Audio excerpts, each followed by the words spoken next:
Good morning, good afternoon, and good evening for another very special edition of WOWSA Live with our host, Ned Denison. Ned? Hello, everyone. I'm the chairperson of the International Marathon Swimming Hall of Fame. We have one of our honorees with us today, Carol Singh. Carol, please say hello to everyone.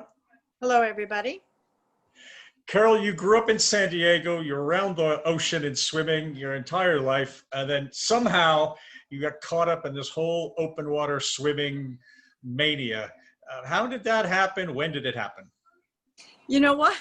It happened after I was 50. I was going through a divorce. My mom died. My kids were grown. And, you know, that's hard on a woman. I was a stay-at-home mom. And like I said, I kind of disappear when you get older. At one time, this was in the 90s, early 90s. And so I was actually, turned out to be therapy, Ned, is what it was. I ran into Bob West, one of the first people I met at the Cove, and we just took off. And he was a distance swimmer. He had swam Catalina, and he was booked to swim England. So that was yeah, it's just one of those things. And I've always loved the ocean, and there wasn't any terror in it. I didn't have to get over anything. I just kind of slid into it, really. And I'd say it was Bob and a couple of people at the Cove that had done channels. They said, "Oh, you can do a channel." So I thought, oh, well, that's a good, yeah, why not? So that's kind of how it was. For the viewers who might not catch on to the shorthand, that's La Jolla Cove near San Diego. Also, for those of you who look at it, it's La Jolla Cove. Oh, right, yeah. And it's certainly one of the hotbeds of open water swimming in the world, and certainly on the West Coast. It is. So you ended up wrapped up in this whole kind of Catalina extended family. Tell us about some of the other honorees that have been in that group or remain in that group. It's kind of been a second family for you. You know what? It has. I found my spot, and I just stayed there. And John York is in that, and out of LA, and Paula. All of us on the board go back to the early 90s. Paula and I came into La Jolla Cove Swim Club at the same time. And Don Van Cleve, I remember years ago when I first did Around the Island, Don Van Cleve was also a soloist that year, and we bonded at that time. So yeah, Penny Lee Dean. Penny was still in LA at that time teaching at Cal Poly, and her mom was still alive. And when I did my observer training, Penny Lee Dean and her mom were the main people to train us. So it's kind of cool. And looking back at the time, you know, it seemed, well, this is what I was meant to do. But looking back on it, I guess it's history at this point. And looking back now, back in those days, you'd have a handful of swimmers every year for Catalina, and now you've got a production line. Did you ever imagine it was going to be as popular as it is? No, I had no clue at all. Well, you know, you just don't know what's going to happen. And it just exploded, seemed to. You know, and that one year we had 30, and then the next year we had 50, and it just kind of, yeah, it's amazing to me to see. But yes, you know what? And there is some nostalgia there, because it was a very close knit kind of a thing. You knew everybody. And like I told you on my email, John would call up and he'd say, well, so-and-so wants to swim Saturday. Can you observe? And off I'd go. LA is about 2 hours north of here.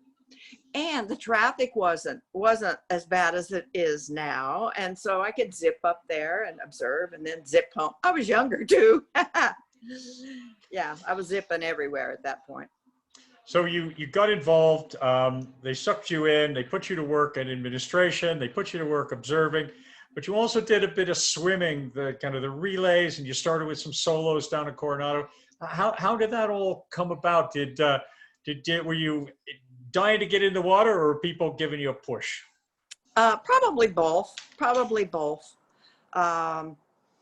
Yeah, it was Bob mostly. He would put together these fantastic relays. I know the first relay, he and Dave Clark actually put together this George Young Catalina Channel Memorial Relay in January.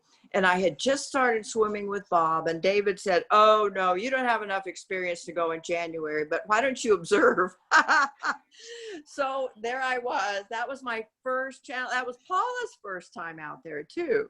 She was kayaking, I was observing, and it was great fun. One guy had to get out. He was freaked out at night, but there were 2 teams. So they did it, but there was rain, there was hail.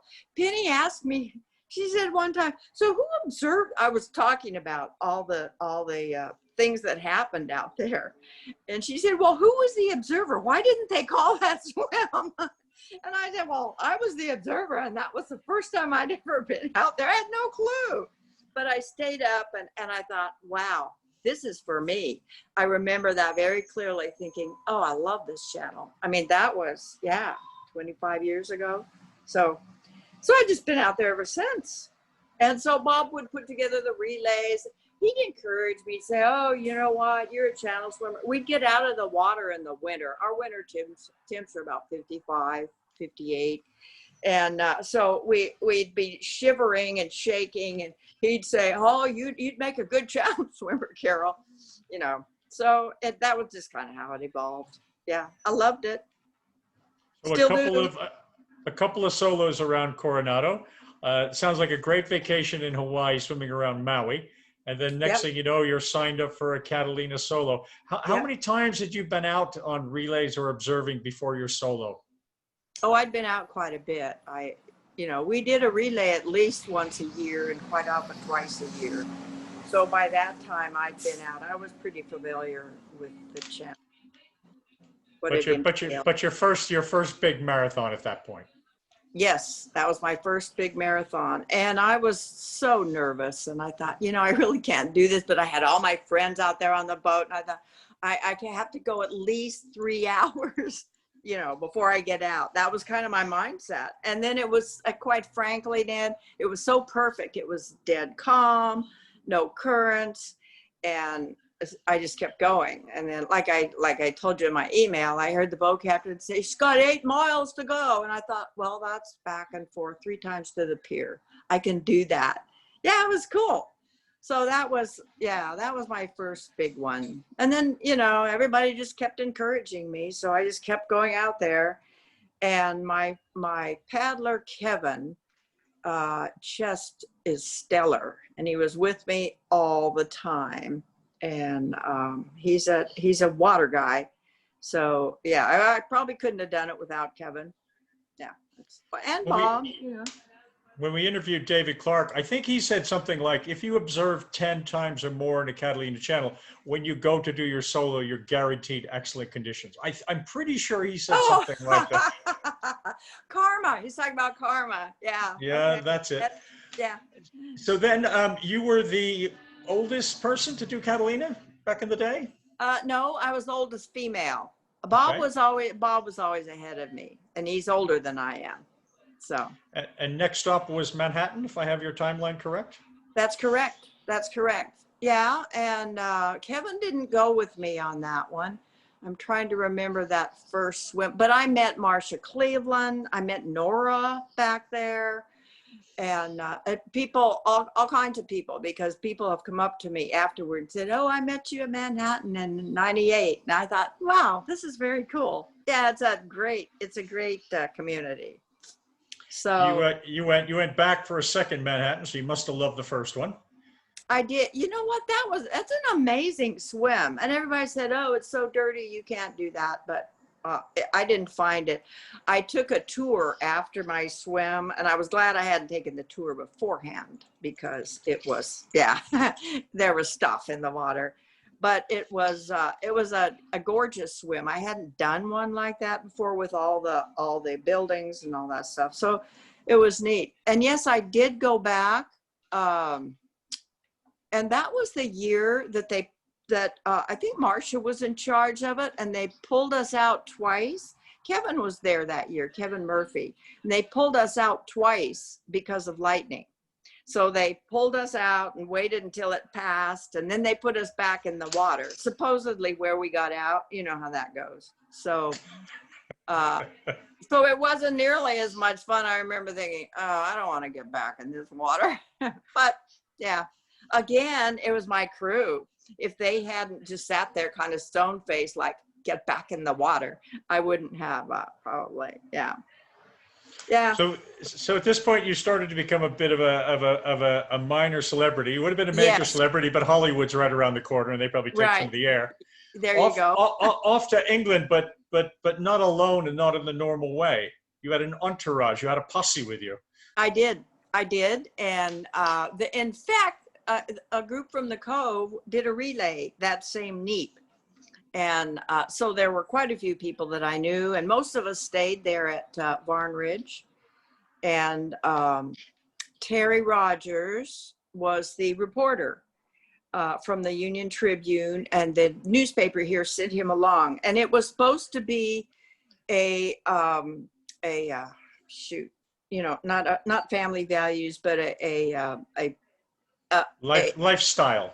Lifestyle. Yes. Yeah. That's what they call it now. I can't remember what they called it then, but that was the type of story it was supposed to be. And then it kind of built up. So they sent him along, and so it was a big deal. And I think that kind of propelled me forward, I'd say, because I didn't want to let anybody down, and you know how that kind of, yeah.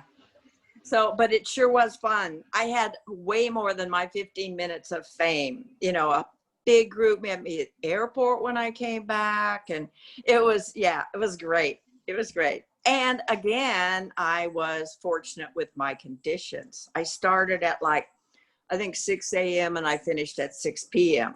So I had daylight the whole time, and it was rough, but it wasn't it wasn't epic rough. It was just England. So, and I'd been over there with Bob, and I remember very clearly thinking, this is too cold and it's too rough. I'm not going to do this channel. So, but then Terry started coming around, and he said, well, Carol, we're going to do a story if you swim the English Channel. And I thought, well, maybe I should. So, and everybody encouraged me. So that's kind of how it went. You had a kind of a different way of going about this. It's a way that I'm a big fan of. You had been out in Catalina a number of times, so you had demystified it a little bit.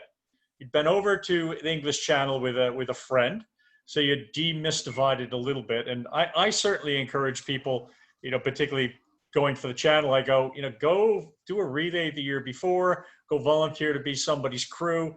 Just touch the water, taste the water. Yeah. Get some idea of what it's about, and it can reduce the stress levels, the uncertainty levels a little bit. Mm-hmm. Mm-hmm. Yeah, it makes it more fun for sure, which is bottom line as far as I'm concerned. You gotta have a good time. So did you get more press coverage than Lynn Cox had gotten in her day? Come on now, be honest. Be honest. I have no clue. I was on the front page of the San Diego Union. No, I probably didn't, not overall, but I got way more than, quite frankly, I got way more than I deserved, but I was old, and I was right ahead of the baby boomers. They've just broken all the age record, but Hecker said, oh, well, you were a pioneer, Carol. And, that's to a certain extent, I guess that's true. Because I was like 10 years older than the record-setting woman in England, and probably the same in Catalina. So, and this was 99 that I swam England. So it was right before the internet, right before the baby boomers came up into their 50s. I think that's the newspaper was still a big deal. And I did some TV stuff, and it was great fun. It really was. So way more. Did they all get on their knees at the Cove and do the "I'm not worthy" when you came down after your TV show? Yeah. It was fun. People would stop me on the street, and they'd say, women mostly, and they'd say, oh, you know what? I think of you all the time. It makes me get out and walk. And I thought, wow, that's really sweet. you know. So there's that piece of it too. I talked to schools, I talked to all the Rotary clubs and the Lions clubs, and you know, it was a good gig for a long time, actually a year or two after I swam. So you were the oldest woman to do the channel. Were the oldest person or just the oldest woman? No, just the oldest woman. Yeah, Bob had done it. I think, I don't remember how old he was, but older than I was. And Peter, Urea, and a couple of guys, but I was the oldest woman. And you were the 7th Triple Crowner. Congratulations very much. You got in ahead of some people that I see the names, but they don't really resonate. Somebody named Kevin Murphy. I think I heard the name before. And some guy named Antonio from Mexico. I might have heard his name before. I know it. Isn't that funny? But you know what? It wasn't the Triple Crown then. It was just kind of what you did if you were a distance swimmer. So I kind of just followed in the footsteps. Then it looks, Carol, to me, and this is an accusation now, it looks like you flipped the fun switch and you went out and did a bunch of fun solo swims and a fun bunch of relays for the next 15 years. Yes. Did I get that wrong? No, you're absolutely right. You're absolutely right. I was done, I think, after I did England. And I did attempt Catalina once again and got out after 4 or 5 hours. And I guess I was into the fun factor. And yes, I did some great relays. I did some great swims. I'm still doing them, Ned. I had put together a relay this year. John and I called it the Lollipop Relay around Anacapa. We're going to go from Santa Barbara around and touch at Anacapa, go round, touch again, and come back. So it was a lollipop shape. So we were going to do that. And I had 3 teams going. And then they pulled the plug, of course. And then next year, I'm doing the 80 plus relay. I'll be 80 next August. It's coming up. My birthday's Monday, and I'll be 79. So I'll turn 80, and then I'll go to England. And some guy from Colorado is putting together an 80 plus in England. So that's where I am right now. So I think you and I met. We've met several times. We met at Catalina one year when they had the old men in the sea relay. Who were six guys in their 80s or something. In their 80s, yes. And I think the one thing that made me smile is the leadoff man said, you know, he was just about to get in the water and he was really, really nervous. And he was thinking, when was he that nervous before? Was it when the kids went off to college? No. When the kids were born? No. When he got married? No. Yeah, it was right before he dove off the blocks in the Olympics in 1952 in Helsinki. And I went, oh, that was a memorable line. Yeah. But they, awesome. Those guys said that they would, they'd go see their friends who would get out of bed to go play bridge, and these 6 guys in their 80s had gone off and done Catalina. Yeah. So that's going to be quite an adventure. Tell us about some of the favorite times you've had on the relays. You know what? I love relays. One of them Bob put together, we swam from Capri to Ischia. And the boat guy, we started like at 7 a.m. or something. And the boat guy took us to the Blue Grotto. And we started from the Blue Grotto. And it was absolutely, he let us all get out and start, and it was absolutely gorgeous. And I've seen pictures of it with all the boats and the tourists. There wasn't a soul around, just us. And the farther back you went in the Blue Grotto, the bluer it was. It was an amazing phenomenon. It was a good swim too. It was warm. And there were, I think, 3 boats. Bob had booked 3 boats. So there were 3 teams. And so that was a fun one. And of course, Kevin's were just a blast. And I love Catalina. I've done 3 relays around Catalina, and I think there's only been 4. So, and they're always fun, long, but fun. And let's see. Yeah, the one I told you about in Loch Lomond was amazing. And they're all good. They're all good. And you ask if there were any tensions. There's usually not, because we go into it in Catalina anyway. It's mostly for fun. You know, there's no records. Yeah. I've seen teams that, you know, they want to do this, they want to do that, and this is a good thing. But we do it mostly just to be out there. And Cat, it's a gorgeous channel. Love that channel. So. And compare your solo swims to the relays. What's your head like in the water? Is the solo stressful? Is the relay smiling? How do they compare for you? That's pretty much it. The solo stressful, the relay smiling. Yeah, that's a good analogy. Although I love my solos, and I think they were positive for me, good for me. I'm the relay person at this point. I had 2 knee replacements, so I'm still working on the knees, but they're coming along. So, yeah. Carol, in the last couple of years, Carol, you've been to 5 Marathon Swimming Hall of Fame inductions. I wasn't there with you in New York in 2011, but I met you in 2012 in the Queen Mary, twice in San Pedro, and you were with us in London a couple of years ago. Tell us why you come to these things. You seem to be a social butterfly at the best of times, but what does it mean to you to go to those events? It means a lot, actually. I was going to go try and get to the one in New York this last year. A lot of it, I think, is when I'm close to somebody that they're inducting. The one in England, John Pittman was inducted, and he's a very good friend of mine. And John and Forrest were going, and I thought, yeah, why not? Why not go? And you know, I get to visit with people that I know there, and it's just yeah. And it's again, it's a community, and it's I love to see the other swimmers and what they've done and how they're thinking, and yeah, it's probably the social aspect as much as anything. We had a secret phone call a week or so back with honorees of the Hall of Fame. I wanted to talk about some secret stuff, and we had Bruce Wygo from the International Swimming Hall of Fame and the museum on the call, and he talked about the kinds of things the museum would like to get.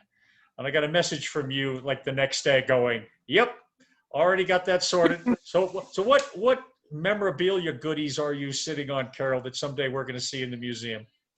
It's not really sorted. It's just in boxes in my garage, but maybe this will, when I have somewhere for it to go, maybe it will encourage me to go out and get it sorted. Newspaper articles, magazine articles, and I don't know, does he want scans of that, or does he want? No scans. He wants originals, and he also wants items. So I think he mentioned he's got John Erickson's goggles from the first 3-way English Channel swim, if my memory serves me right. And they've got a medal from somebody who won a swim in 1905 or something. Albilo Couto's grandson, when he was inducted, he brought him the silver cup that his grandfather had won for the fastest double or something like that at the time from England. And, as Bruce says, the silver is worth hundreds and hundreds or thousands, but the artifact itself are just priceless. Yeah. Well, I have original newspaper articles. I have the original magazine articles. I think I have my suit and my cap, because I was carrying it around with me. If that's of any interest, I don't know. You'd have to ask Bruce. Okay. All right. I'll ask Bruce. Yeah. Before I send anything off, I'll ask, So the final question for you, you talked a little bit about the relays you were going to do this year and going to do next year. What kind of swimming have you been doing? Let's leave COVID out for the moment, but kind of before COVID might have locked you down or anything. What was your training regime? COVID did lock me down. Actually, I had my right knee replaced in January. Ned. So but right before lockdown, I was in rehab. And I've been, quite frankly, walking a lot just to get my knee back in shape. And and I was out of the water then because of COVID. And right now I'm actually back up to 2,000 in the ocean, 2,000 in the pool. I go 4 or 5 times a day, either to the pool or to the ocean. I mean, 4 or 5 times a week.